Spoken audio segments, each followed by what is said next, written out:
Maka penting kita banyak-banyak berselawat, khususnya di hari Jumat. Tidak ada amalan yang paling istimewa di hari Jumat ini kecuali berselawat kepada Rasulullah. Salat kita belum tentu diterima Allah, Bunda. Puasa kita pun demikian, belum tentu diterima Allah. Sedekah kita, zakat kita belum tentu diterima oleh Allah Subhanahu wa taala. Tapi kalau kita sholawat 100 beratus pasti diterima oleh Allah. Kenapa Ustaz? Karena Rasulullah adalah Habibullah, kekasih Allah. Apa kata Allah? Wala saufa yu'tika rabbuka fatarda. Wahai kekasihku, kata Allah. Allah berkata kepada Rasulullah, wahai Rasulullah, kekasihku, pujaanku, idamanku. Allah saja, Bu, begitu manggil sama Rasulullah. Habibullah, wahai kekasihku. Allah saja menciptakan kita, manggil Rasulullah itu wahai kekasihku. Masa kita nggak mau bersalawat kepada Rasulullah? Bunda, kata Nabi, orang yang pelit itu bukan orang tidak mau bersedekah, tapi orang yang tidak mau bersalawat kepada Rasulullah.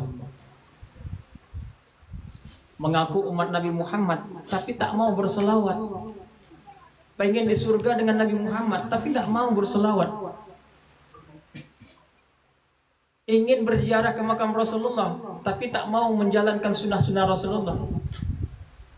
Makanya mulai hari ini, Bunda, coba tanamkan dalam hati kita, tambahkan kecintaan kita kepada Rasulullah. Minta sama Allah, ya Allah, tambahkan cinta ke dalam hatiku kepada Rasulullah. Mengalahkan cintaku kepada suamiku. Karena memang kita, Bu, harus lebih mencintai Allah dan Rasulullah daripada wan nasi ajmain, daripada seluruh manusia. Ya. Orang yang mencintai tidak akan menyakiti orang yang dicintai. Kalau kita cinta sama Allah, nggak mungkin kita menyakiti Allah dengan menduakan cinta Allah. Kadang-kadang ada cinta-cinta selain Allah dalam hidup kita, Bunda. Kita terlalu cinta dengan jabatan kita terlalu cinta dengan harta kita. Itulah yang menghantarkan hidup kita tidak tenang. Hati kita tidak lapang. Kenapa? Karena hati kita bersandar kepada yang tidak abadi, yang tidak kekal. Siapa dia? Dunia dan isinya. Kalau kita bersandar kepada dunia, demi Allah saya sampaikan, Bunda, tidak ada bahagia. Tidak akan pernah bahagia orang yang bersandar kepada dunia. Kenapa? Karena wamal hayatad dunya illa mataul gurur.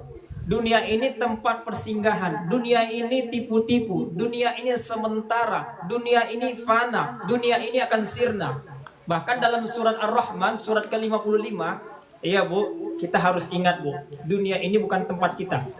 Tapi dunia ini adalah persinggahan. Kita hanya numpang di sini, Bu.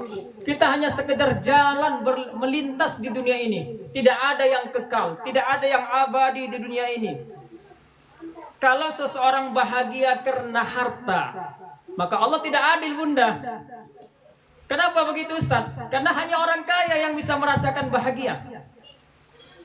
Kalau bahagia itu milik orang yang punya jabatan, maka Allah tidak adil. Karena hanya penguasa, pejabat yang akan bahagia. Kalau bahagia itu hanyalah orang-orang yang cerdas, berilmu, maka Allah juga tidak adil. Orang-orang yang punya IQ-nya tinggi, ilmuwan, dokter, mereka lah yang bahagia. Tapi Allah Maha Adil. Alaihissallahu bi ahkamil hakimin. Allah adalah hakim seadil-adilnya.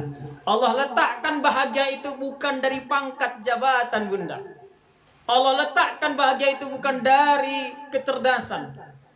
Tapi Allah letakkan kebahagiaan itu ala wahya qalbi, di dalam hati. Bagaimana meraih kebahagiaan itu, Ustaz? Banyak-banyak bersyukur. Banyak-banyak bersyukur. Kenapa harus bersyukur? Alhamdulillah ya Allah. Terima kasih atas nikmat-Mu ya Allah. Kita bersyukur dengan mengucapkan alhamdulillah. Karena nikmat Allah tidak pernah libur. Kita bersyukur atas apa yang Allah berikan. Karena nikmat Allah tidak pernah libur, Bunda. Tidak pernah libur. Maka bersyukurlah mulai hari ini. Apapun yang kita miliki, bersyukurlah. Karena kata Nabi, ketika sahabat Nabi bertanya, Sahabat Nabi bertanya kepada Rasulullah sallallahu alaihi wasallam, "Ya Rasulullah, siapakah orang yang paling kaya? Siapakah orang yang paling bahagia?" Laisal ghina. Siapakah ya Rasulullah orang yang paling kaya?